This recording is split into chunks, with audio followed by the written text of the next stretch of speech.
And you can get that on the web. And here's briefly the two things I suggest you tell the president.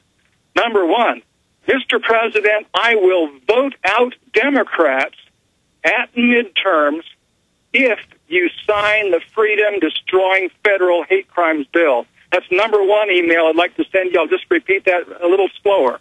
Mr. President, I will vote out Democrats at midterms if you sign the freedom-destroying federal hate crimes bill. And then number two, Mr. President, I expect you to keep your promise to veto any military authorization bill that wastes $100 billion of taxpayers' money on unnecessary F-35 jet engines.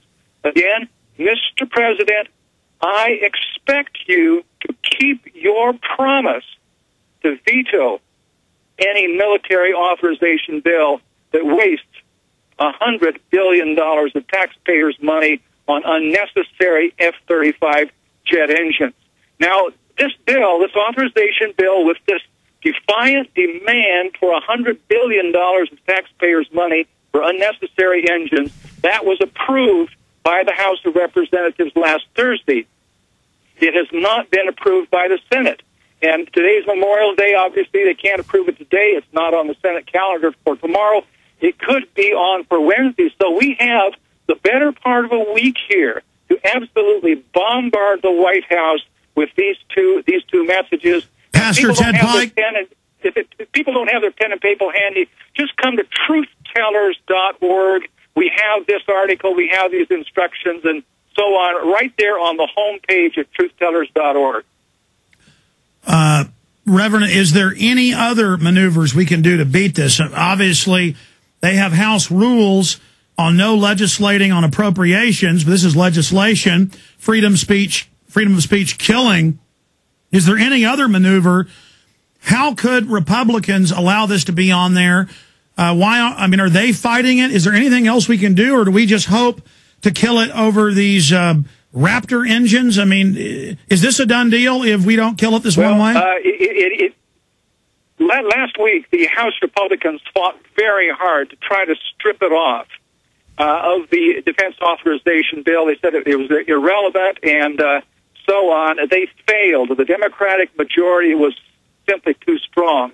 I expect the same thing will probably happen in the Senate. And as I say, that could happen probably as early as Wednesday.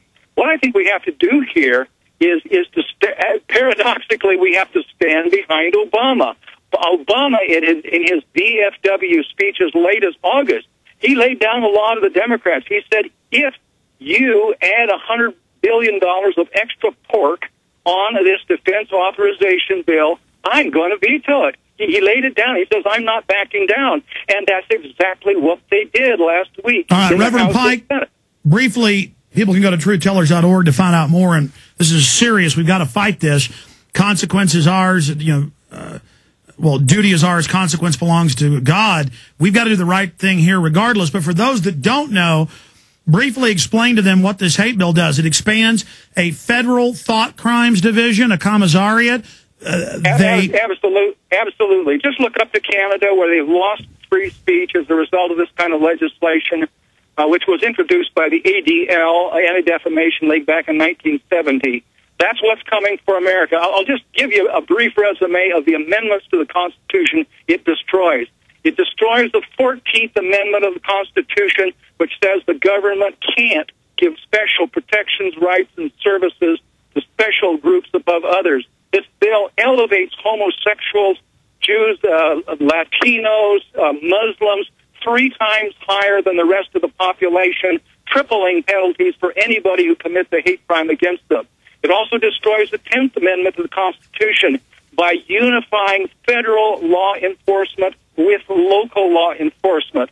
It's called the Local Law Enforcement Hate Crimes Prevention Act. That means it's an attempt to unify in a seamless chain of command the federal policing powers with local policing powers against violent hate crimes. Now, that's the very definition of a police state, when you have no checks and balances on federal policing powers. And then thirdly, It will destroy the First Amendment of the Constitution.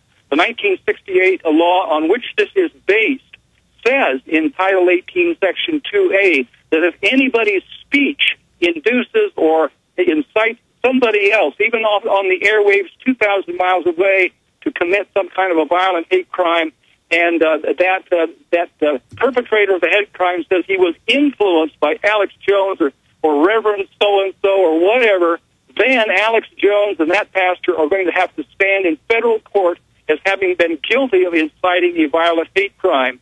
Now, it is true that as a result of a great deal of protest that we brought in back in July, the Brownback Amendment was reluctantly added by the Democrats, saying that a pastor, a talk show host, a publisher, whatever, cannot be directly indicted for the general effect of his speech. He has to immediately incite some kind of violent act. On the other hand, the whole momentum of this legislation is to create a bias-oriented justice system in America, which will lay down indictments, and then these cases will go to judges all the way up the ladder. Do a final segment, Reverend Pike. We got a break.